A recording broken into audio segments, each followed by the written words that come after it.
Hi, welcome to Medyascope. Today our guest is Ylenia Gostoli.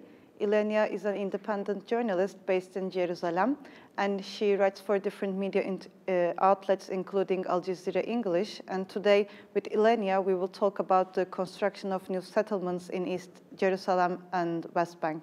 So, hi, Ylenia, welcome to our program. Thank you. Thank you for having me. So I want to start with giving a brief background about settlements to our followers who are not very familiar with the issue. So can you explain us what are settlements and how many settlements there are in West Bank and how many people live in these settlements? Yeah, well, settlements are essentially Jewish towns built for Israeli citizens in internationally recognized Palestinian land. There are at the moment about 130 Israeli settlements, including East Jerusalem, and which are recognized by the Israeli government. So they're legal under Israeli law, and there are another 100 settlements, which we call outposts, that are illegal, not recognized by the Israeli government itself. And is that, as many human rights organizations have been reiterating over the years, including recently the UN with the recent resolution that they passed in December, the very existence of settlements violates Palestinian rights. And the reason is that settlements, they create a system of a dual system, both legally.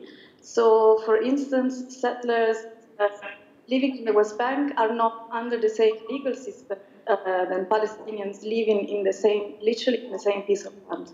So it takes away property rights from Palestinians by means of land expropriations, by demolitions. I mean, let's remember that settlements are built in Area C of the West Bank, which is the 60% of the West Bank that is under full Israeli control.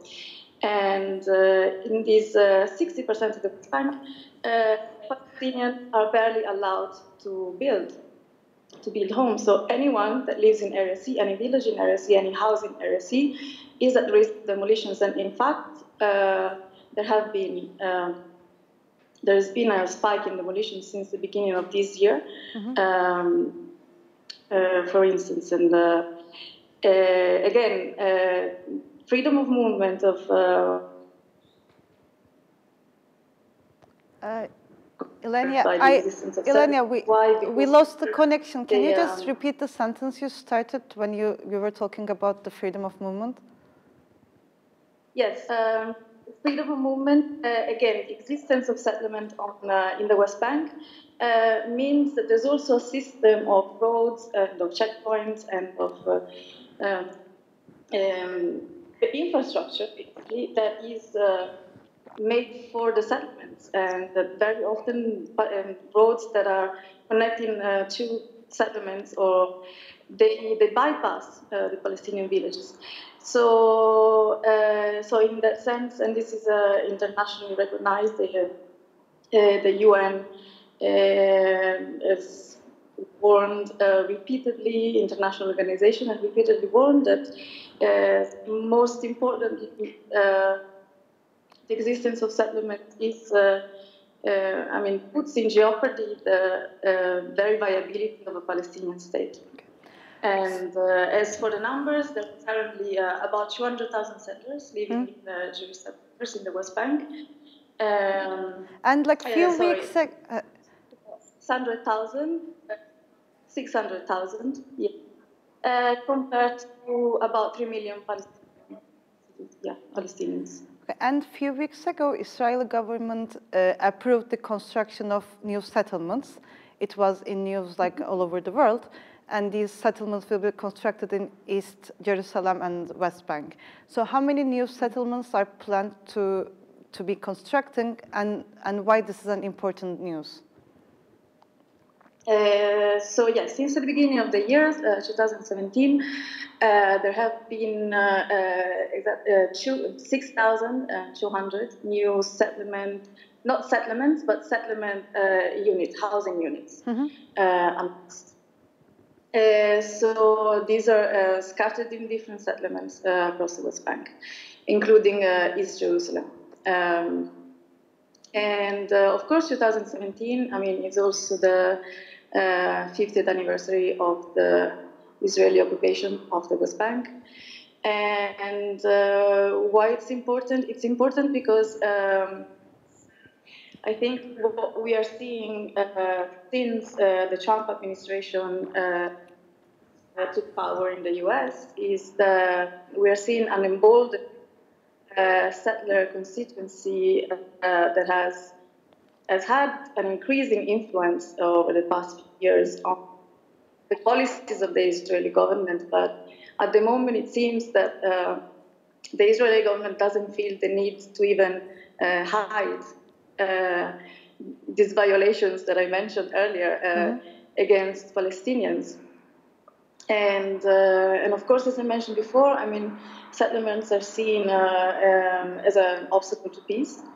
Even Trump himself, some time ago, admitted it by saying it may not be very useful to peace. And yesterday we saw, a couple of days ago, we saw at the White House that Trump actually asked Benjamin Netanyahu to maybe stop the construction of settlements for a little while. These are obviously things that he has to say, but it's significant, the shift from really a position that the Israeli government has always, at least formally had, towards a two-state solution.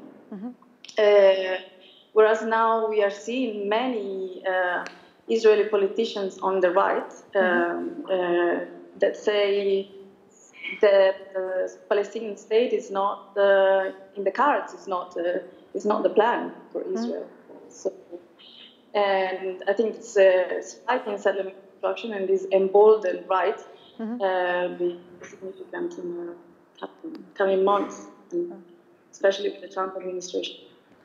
And there was another bill passed in the Israeli government in the past few weeks, and this bill was retroactively, proposing to retroactively legalize some of the settlements. I think the outposts that you mentioned in my first question.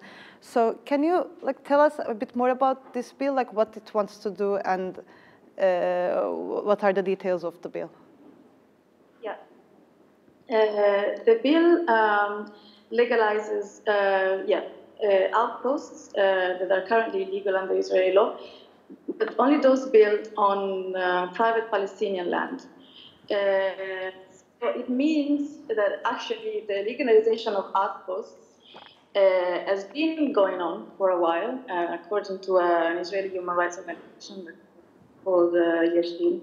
They have a report they published a couple of years ago where they actually show that there was a shift in Israeli policy since 2011 to facilitate the legalization of outposts built on state land.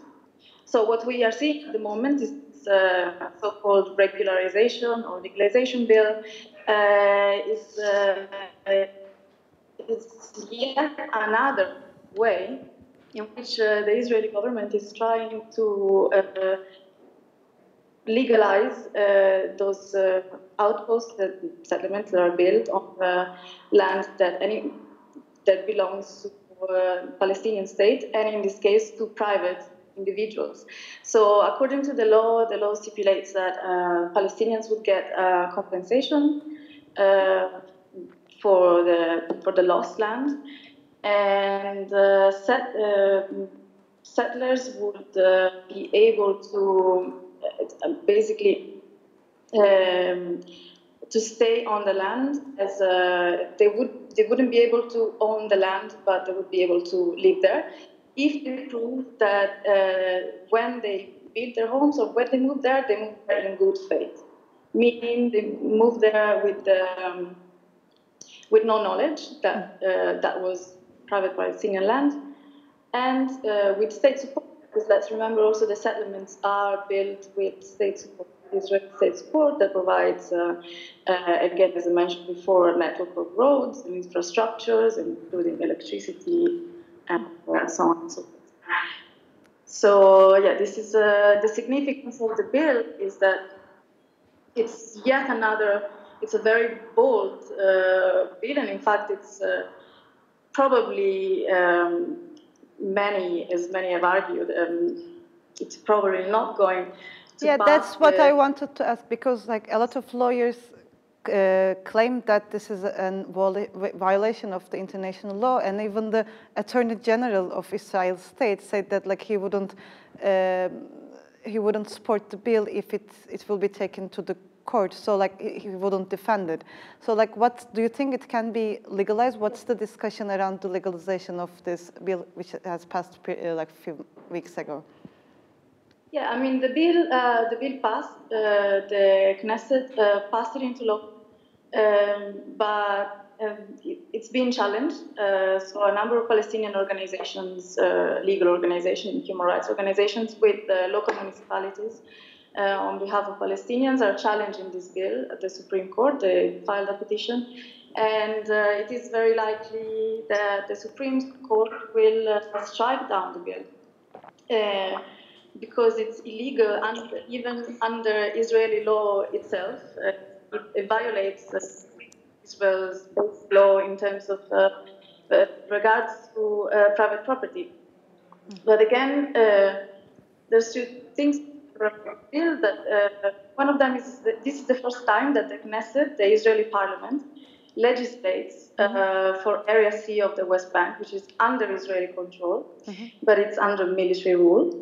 And secondly, it's really important to remember that this is only one of the ways in which the land has been taken from Palestinians. I mean, there's many other ways in which Palestinians have been losing their land. And in fact, settlements are mostly built on declared state land. And you can only declare state, I mean, I don't want to be too technical, but you can only declare state land.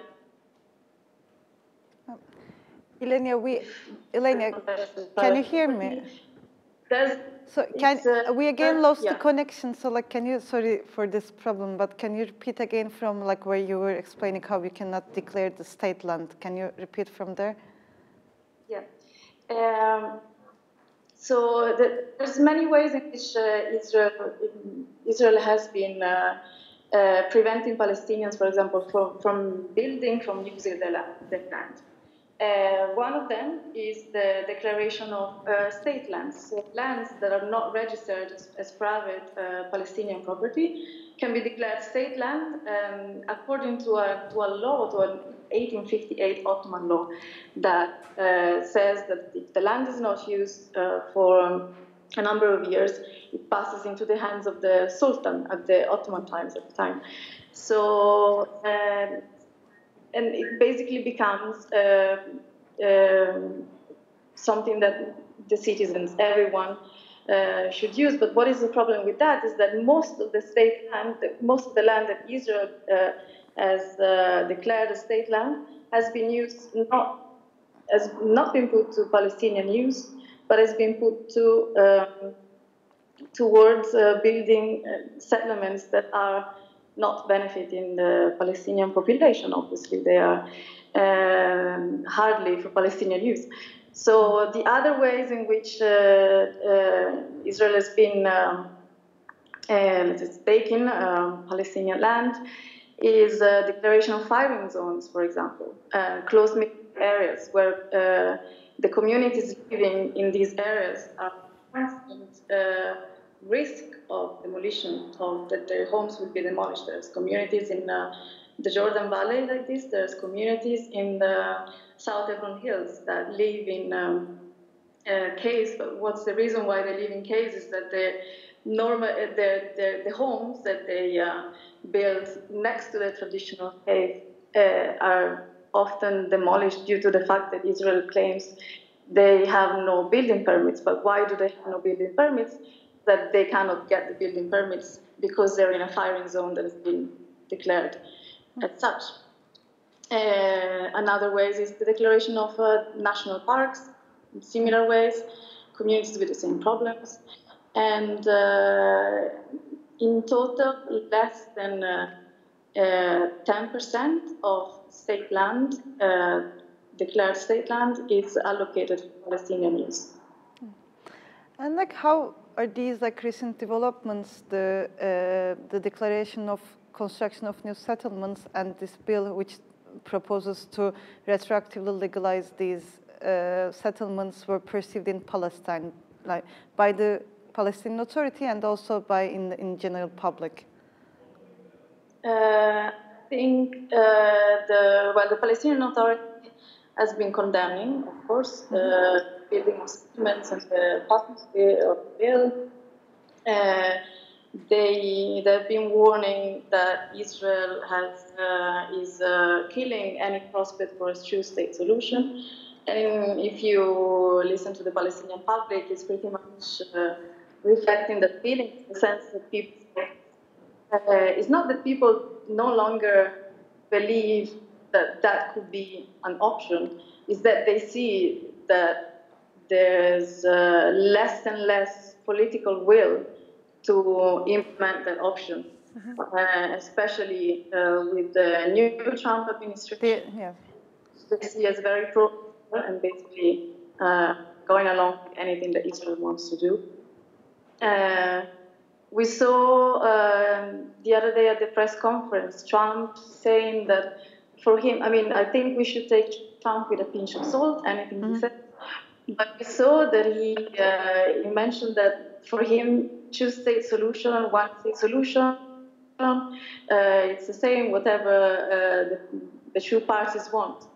And this, again, I think it should be taken with a pinch of salt, but it's, if it actually becomes U.S. policy toward the Israeli-Palestinian conflict, that's a very significant shift in policy.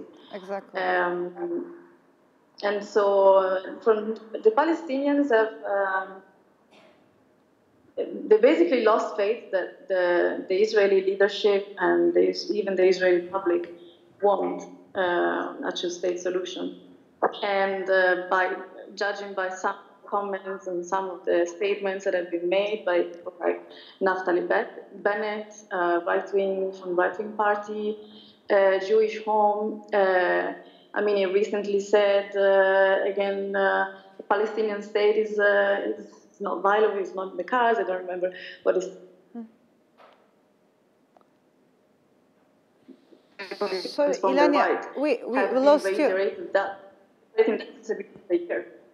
So yeah, Ylenia, we lost you again. Sorry, like you were telling like how they were thinking that the Palestinian state was not viable. Can you repeat that part again? Sorry for this problem again. Yes, the Palestinians. Yes. Okay.